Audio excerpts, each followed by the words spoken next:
মায়ের আহাজারি দুই ছেলেকে হারিয়ে ভাগ্য বদলের আশায় তার দুই ছেলে মিলন মুন্সি ও আল আমিন মুন্সি পাড়ি দিতে চেয়েছিলেন ইতালি, কিন্তু ইতালি যাওয়া আর হয়নি তাদের।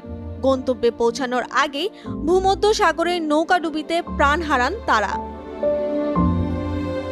ভূমধ্যসাগরে নৌকাডুবিতে প্রাণ হারানোর ঘটনা 4 মাস আগে, কিন্তু তাদের মৃত্যুর খবর 3 সেপ্টেম্বর পৌঁছে পরিবারের কাছে। বাবা মা দুই সন্তানের মৃত্যু কিছুতেই মেনে নিতে পারে না।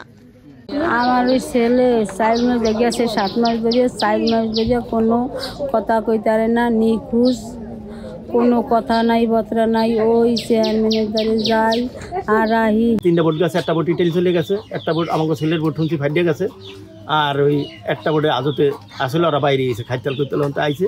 তারা বলছে বাইকে বোটটা ধরা ফাইডে গেছে, এখন কোথায় কি আছে আমরা জানি না, এই তো কইছে। ঢাকা বরিশাল মহাসড়কের ভুরঘাটা বাস স্ট্যান্ড থেকে প্রায় 4 কিলোমিটারের ভেতরে কুয়ালি গ্রাম।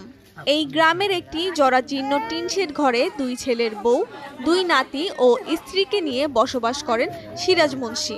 মিলন মুন্সি ও আল আমিন মুন্সির মৃত্যুতে অথৈ সাগরে পড়েছেন তাদের দুই পরিবার। আমার ননদে গেছিল তাদের বাসায়, ছবি দেখেছে, হ্যাঁ তো মিলন ভাই, তো আল আমিন ভাই তো চিনি, এত মারা গেছে, এরকম বোট বাস্ট হয়ে আর নাই। আর আমার কাছ থেকে 15-30 লাখ টাকা নিছে ফরাজ চেয়ারম্যান।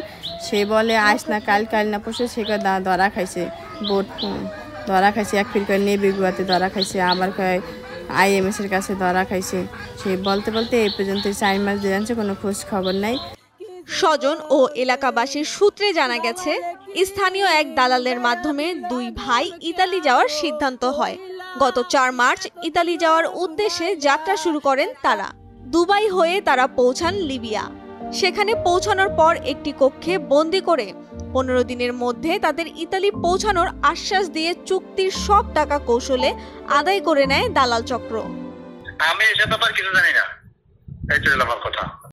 আমি তো বললাম ওরা যতদূর যে পারে চালতে থাক, সমস্যা নাই, জানি আমার কোনো, আমি আর টেনশন মাথা তো নেই না। কিছু কথা বলছেন, যার মন চায় যে যেরকম চায় করতে থাক, সমস্যা কি? আর একবার করছে সব করুক, সমস্যা কি? গত 27 এপ্রিল লিবিয়ার উপকূল থেকে তিউনিসিয়ার উপকূলের কাছাকাছি আসার পর ইঞ্জিন বিস্ফোরণ হয়ে নৌকাটি সাগরে ডুবে যায়।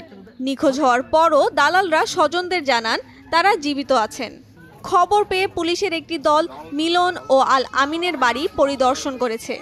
ভুক্তভোগী পরিবারটিকে আইনি সব সহযোগিতা দেওয়া হবে বলে জানান স্থানীয় পুলিশ।